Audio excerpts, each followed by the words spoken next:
ನನಗೇನಂತಂದರೆ ಮತ್ತೆ ಹೇಳಬೇಕು ಅಂದರೆ ನಿಮಗೋಸ್ಕರ ಮಂಡ್ಯ ಜಿಲ್ಲೆಯವ್ರಿಗೆ ರೇಣುಕಾ ಸ್ವಾಮಿಯವರ ಹೆಂಡತಿ ಧರ್ಮಪತ್ನಿಗೆ ಒಂದು ನ್ಯಾಯ ಕೊಡಿಸ್ಬೇಕು. ಆತ್ಮೀಯ ಬಂಧುಗಳೇ, ಹೇಗಿದ್ದೀರಿ ಎಲ್ಲರೂ? ಸ್ನೇಹಿತರೆ ನೋಡಿ, ಇಂದ್ರಜಿತ್ ಲಂಕೇಶ್ ಅವರ ಒಂದು ವಿಡಿಯೋನ ನೋಡಿದ್ರಲ್ಲ ಈಗ, ಮತ್ತು ಅವ್ರು ಏನು ಹೇಳಿದ್ರೆ ಅಲ್ಲಿ ಏನು ಹೇಳ್ತಾ ಇದ್ದಾರೆ ಅಂದರೆ,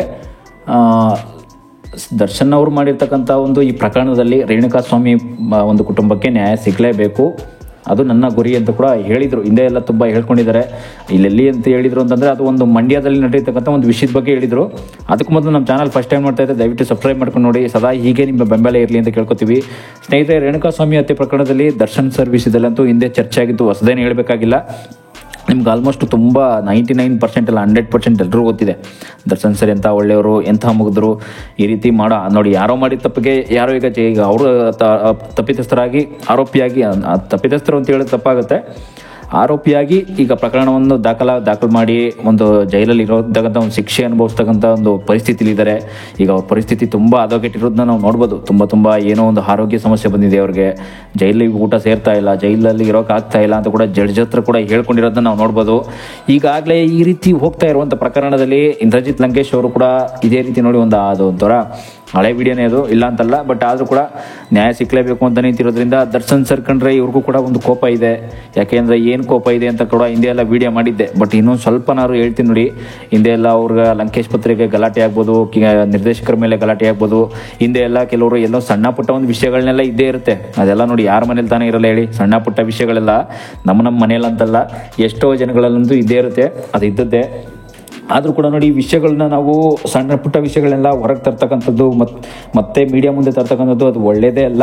ಎಷ್ಟೋ ಜನಕ್ಕೆ ನಿಮಗೆ ಗೊತ್ತಿರಲ್ಲ ನೋಡಿ, ದರ್ಶನ್ ವಿಚಾರ ಈಗಾಗಲೇ ಎಷ್ಟೋ ಜನಗಳಿಗೆ ಕೆಟ್ಟದನ್ನು ನೋಡ್ತಾ ಇದ್ದಾರೆ. ಅವ್ರನ್ನ ಒಂದು ಒಳ್ಳೆಯತನವನ್ನು ನೋಡ್ತಾ ಇಲ್ಲ. ದರ್ಶನ್ ಸರಲ್ಲಿ ಮಾಡಿರ್ತಕ್ಕಂಥ ಸಿನಿಮಾ ಅವಾಗಿನ ಕಾಲದಿಂದ ಈಗಿನ ಕಾಲದವರೆಗೂ ನೋಡಿ, ಅವರು ಒಬ್ಬ ಚಿಕ್ಕ ವಯಸ್ಸಿಂದನೂ ಕೂಡ ದೊಡ್ಡ ಈಗ ಒಬ್ಬ ಲೈಟ್ ಬಾಯ್ ಆಗಿ ಬೆಳೆದ ಒಂದು ಹಾದಿ ಏನಿದೆ ಅದನ್ನು ನೋಡಿ ಬೆಳೆಸ್ತಾ ಇಲ್ಲ ನಾವು. ಅವ್ರ ಬಗ್ಗೆನೇ ಒಂದು ಸಣ್ಣ ತಪ್ಪು ಏನು ಮಾಡಿದ್ರು ಅದನ್ನೇ ಒಂದು ಹಾಕ್ಕೊಂಡು ತಿದ್ದಿತೀವಿ ಅಂದರೆ ಅದನ್ನೇ ಒಂದು ಹಾಕ್ಕೊಂಡು ರುಬ್ತಾ ಇದ್ದೀವಿ ಅವ್ರನ್ನ, ದರ್ಶನ್ ಸರ್ನ. ಅಂದರೆ ನಮ್ಮ ಈಗ ಪ್ರಕರಣ ಎಲ್ಲಿಗೆ ಹೋಗ್ಬಿಡ್ತೀವಿ ನೋಡಿ. ಅದರಲ್ಲೂ ಕೂಡ ನಮ್ಮ ವಿಜಯಲಕ್ಷ್ಮಿ ಮೇಡಮ್ ಅಂತ ತುಂಬ ಕಷ್ಟಪಡ್ತಾ ಇದ್ದಾರೆ, ಜೈಲಿಂದ ಹೊರಗೆ ತರೋದಕ್ಕಂತೂ ದರ್ಶನ್ ಅವ್ರನ್ನ ತುಂಬ ಕಷ್ಟಪಡ್ತಾ ಇರೋದನ್ನ ನೀವು ನೋಡ್ಬೋದು. ಆದರೂ ಕೂಡ ಯಾಕೆ ಈ ರೀತಿ ನೋಡಿ, ದರ್ಶನ್ ಸರ್ ವಿಷಯದಲ್ಲಿ ಈ ರೀತಿ ನಡೀತಾ ಇರ್ತಕ್ಕಂಥ ಒಂದು ಕೃತ್ಯಗಳಂತೂ ಅವ್ರನ್ನ ಅಲ್ಲೇ ಪರ್ಮನೆಂಟ್ ಜೈಲು ವಾಸ ಹಾಗೆ ಮಾಡಿಬಿಡ್ತಾರ ಅನ್ನೋದು ಕೂಡ ಇನ್ನೂ ಹಾಗೇ ಉಳಿದಿದೆ. ನಿಜವಾಗ್ಲೂ ಹೋಗ್ತಾ ಇದು ಕತೆ ಎಲ್ಲಿ ಹೋಗುತ್ತೋ ಅಂತ ಗೊತ್ತಿಲ್ಲ. ನೋಡೋಣ ಇನ್ನೂ ಏನೇನೋ ಇದು ಹೀಗೆ ಆಗುತ್ತೆ ಪ್ರಕರಣ. ಈ ಪ್ರಕರಣ ಅಂತೂ ಪ್ರಕರಣ ಕೈವಾಡ ಇನ್ನೂ ಹಿಂದೆ ಯಾರ್ಯಾರಿದ್ದಾರೆ ನಾನು ಡೀಟೇಲ್ಸ್ ಅಂತ ನಾನು ಕೊಡ್ತಾ ಹೋಗ್ತೀನಿ. ಯಾಕೆಂದರೆ ದರ್ಶನ್ ಸರ್ ಹಿಂದೆ ಅವ್ರನ್ನ ಬೆಳೀತಾ ಇರ್ತಕ್ಕಂಥದ್ದನ್ನ ತುಳಿತಾ ಇರ್ತಕ್ಕಂಥವ್ರು ಇನ್ನೂ ಎಷ್ಟೋ ಜನ ಇದ್ದಾರೆ. ಬಟ್ ಆದರೂ ಕೂಡ ಈ ವಿಷಯದಲ್ಲಿ ಯಾರ್ಯಾರೆಲ್ಲ ಅಡುಗೆ ಕುಳಿತಿದ್ದಾರೆ, ಏನೇನೆಲ್ಲ ಮಾಡ್ತಿದ್ದಾರೆ, ಕೊನೆಗೆ ಈಗ ನೋಡಿ ರಮ್ಯಾ ಮೇಡಮ್ ಅವರು ಕೂಡ ಒಂದು ಹೇಳಿಕೆ ಕೊಟ್ಟಿದ್ರು. ಏನಂತಂದರೆ ದರ್ಶನ್ ಸರ್ ಮಾಡಿರ್ತಕ್ಕಂಥದ್ದು ತಪ್ಪೇ, ದರ್ಶನ್ ಸರ್ ಒಂದು ಗ್ಯಾಂಗ್ ಏನಿದೆ ಅವ್ರು ಮಾಡಿರ್ತಕ್ಕಂಥ ತಪ್ಪೇ ಅಂತ ಕೂಡ ರಮ್ಯಾ ಮೇಡಮ್ ಹೇಳಿಕೆ. ಅವ್ರದ್ದು ನಿಜವಾಗ್ಲೂ ಕೂಡ ಸರಿಯಲ್ಲ. ಯಾಕೆಂದರೆ ಸಿನಿಮಾ ಇಂಡಸ್ಟ್ರಿಲಿ ಅವ್ರ ಜೊತೆ ಕೂಡ ಆ್ಯಕ್ಟಿಂಗ್ ಮಾಡಿರೋದವರು ಸರಿಯಲ್ಲ ಅಂತ ಹೇಳ್ಬೋದು. ಆದರೂ ಕೂಡ ನೋಡೋಣ, ಹೋಗ್ತಾ ದರ್ಶನ್ ಸರ್ ಅವ್ರಿಗೆ ಒಂದು ನ್ಯಾಯ ಸಿಗುತ್ತೆ ಅಂತ ಕೂಡ ನಾವು ಕೇಳ್ಕೊತೀವಿ. ನೀವು ಕೂಡ ದಯವಿಟ್ಟು ಹೀಗೆ ಕಾಮೆಂಟ್ ಮಾಡಿ, ಲೈಕ್ ಮಾಡಿ, ಶೇರ್ ಮಾಡಿ. ಯಾಕೆ ಅಂತಂದರೆ ದರ್ಶನ್ ಸರ್ನ ಇನ್ನೂ ದೊಡ್ಡ ಮಟ್ಟದಲ್ಲಿ ಬೆಳೆಸಿ ಅಂತ ಕೂಡ ವಿಡಿಯೋ ಮಾಡಿದ್ದೀನಿ. ಸ್ನೇಹಿತರೆ, ಇನ್ನೊಂದೇನಂತಂದರೆ ಕೊಲೆಗಾರ ಕೊಲೆ ಮಾಡುವಷ್ಟು ಅಷ್ಟು ದೊಡ್ಡವರಲ್ಲ. ಬಟ್ ಅಂದರೆ ಹೋಗ್ತಾ ಇನ್ನೂ ಎಷ್ಟೆಷ್ಟು ಮಟ್ಟಕ್ಕೆ ಯಾವ್ಯಾವ ಮಟ್ಟಕ್ಕೆ ಹೋಗುತ್ತೆ ಒಂದು ಪ್ರಕರಣ ನೋಡೋಣ. ಹೀಗೆ ಬೆಳೀತಾ ಹೋಗುತ್ತೆ ನೋಡಿ. ವಿಜಯಲಕ್ಷ್ಮಿ ಮೇಡಮ್ ಅಂತೂ ನೀವು ನೋಡ್ತಾ ಇರ್ತೀರ. ಹೀಗೆ ಲಾಸ್ಟ್ ಟೈಮ್ ಕೂಡ ಅವ್ರ ಮನೇಲೂ ಕೂಡ ಕಳ್ತನ ಆಗಿದೆ ವಿಜಯಲಕ್ಷ್ಮಿ ಮೇಡಮಲ್ಲಿ. ಅವರ ಮನೆ ಅಪಾರ್ಟ್ಮೆಂಟಲ್ಲಿ ನೋಡಿ, ಒಂದು ಅಪಾರ್ಟ್ಮೆಂಟಲ್ಲಿ ಎಷ್ಟೆಲ್ಲ ಸೆಕ್ಯೂರಿಟಿ ಇದೆ, ಆ ಸೆಕ್ಯೂರಿಟಿ ಇದ್ದರೂ ಕೂಡ ಕಳ್ಳತನ ಆಗಿದೆ, ಏನೇನೆಲ್ಲ ನಡೆದಿದೆ ಒಂದು ಕೃತ್ಯಗಳು ಅನ್ನೋದಕ್ಕೆ ಸಾಕ್ಷಿಗಳು ಸಿಕ್ಕೇ ಇಲ್ಲ ನೋಡಿ. ಆ ಒಂದು ಅಪಾರ್ಟ್ಮೆಂಟ್ ಅಂತ ಬಂದರೆ ನಾವು ಹೊಸಕೆರೆಯಲ್ಲಿ ಅವ್ರು ಇರ್ತಕ್ಕಂಥ ಅಪಾರ್ಟ್ಮೆಂಟು, ಅವರು ಇರ್ತಕ್ಕಂಥ ಮನೆಯಲ್ಲಿ ಸೆಕ್ಯೂರಿಟಿ ಅಂದರೆ ಗೇಟ್ ಹತ್ರ ಒಂದು ಎಂಟ್ರಿ ಮಾಡಿ, ಅಲ್ಲಿ ಎಂಟ್ರಿ ಫೀಸ್ ಅಂತ ಇರಲ್ಲ, ಒಂದು ಎಂಟ್ರಿ ಗೇಟ್ ಹತ್ರ ನಾವು ಏನು ಕರಿತೀವಿ, ಗೇಟ್ ಹತ್ರ ಸೆಕ್ಯೂರಿಟಿ ಹತ್ರ ಆ ಪರ್ಮಿಷನ್ ಕೊಟ್ಟರೆ ಮಾತ್ರ ಹೋಗೋಕೆ ಬಿಡೋದವರು. ಬಟ್ ಆದರೂ ಕೂಡ ಆ ರೀತಿ ಒಂದು ಕೃತ್ಯಗಳು ನಡೀತಾ ಇದೆ ಅಂದರೆ ಏನರ್ಥ? ವಿಜಯಲಕ್ಷ್ಮಿ ಮೇಡಮ್ ಒಂದು ಮನೆಯಲ್ಲೂ ಕೂಡ ಆ ರೀತಿ ಕಳ್ತನ ಆಗಿರೋ ಒಂದು ವಿಷಯ ನೋಡ್ಬೋದು. ಬಟ್ ಆದರೂ ಕೂಡ ದರ್ಶನ್ ಸರ್ಗಂತೂ ಇದು ಹೋಗ್ತಾ ಇನ್ನೂ ಕೆಟ್ಟ ವಿಚಾರನೇ. ಎಷ್ಟೋ ಜನ ನೀವು ನೋಡ್ತಾ ಇರ್ತೀರ, ದರ್ಶನ್ ಅವರ ಒಂದು ವಿಷಯ ಅಂತೂ ಹಿಂದೆಯಿಂದನೂ ಕಾಲು ಎಳ್ಕೊಂಡು ಬರ್ತಾನೆ ಇದ್ದಾರೆ ಅವ್ರ ಫೀಲ್ಡಲ್ಲಿ. ಈಗಾಗಲೇ 4-5 ವರ್ಷದಿಂದ ಅವ್ರ ಓಟೆಲ್ಲ ಒಂದು ಕತೆ ವಿಷಯ ಎಲ್ಲ ಏನೇನಾಗಿತ್ತು. ಬಟ್ ಅಂದರೆ ಅವ್ರನ್ನ ಏನಾದರೂ ತುಳಿಯೋ ಪ್ರಯತ್ನ ಇದೆಯಾ? ಇದೆಲ್ಲ ಹೋಗ್ತಾ ಎಲ್ಲೋಗುತ್ತೆ ನೋಡೋಣ. ಹೀಗೆ ಕಾದು ನೋಡಬೇಕು ಸ್ನೇಹಿತರೆ. ಹೀಗೆ ವಿಡಿಯೋ ಸದಾ ನೋಡ್ತಾ ಇರಿ, ನೋಡೋಣ ಏನಾಗುತ್ತೆ ಅನ್ನೋದು. ದರ್ಶನ್ ಸರ್ ವಿಷಯದಲ್ಲಂತೂ ಮುಂದೆ ಇನ್ನೂ ಹೆಚ್ಚು ಮೂಗು ತೋರಿಸೋದು ಬೇಡ.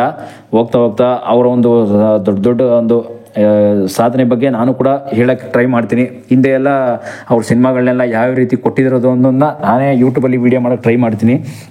ಇನ್ನು ಮುಂದೆ ಹೋಗ್ತಾ ಹೋಗ್ತಾ ತಿಳ್ಕೊಳ್ಳೋಣ ಏನೇನೆಲ್ಲ ವಿಷಯ ಹೀಗೆ ನಡೆಯುತ್ತೆ. ಮತ್ತು ಅವ್ರನ್ನ ಒಂದು ಕಾಲೆಳೆಯೋ ಪ್ರಯತ್ನದಲ್ಲಿ ಯಾರ್ಯಾರೆಲ್ಲ ಅಡಗಿಕೊಳ್ತಿದ್ದಾರೆ, ಇನ್ನೂ ಕೂಡ ಎಷ್ಟೆಷ್ಟು ಜನ ತಂಡ ಇದೆ ಅನ್ನೋದು ಕೂಡ ಬಿಡಿಸಿ ಹೇಳ್ತಾ ಹೋಗ್ತೀನಿ.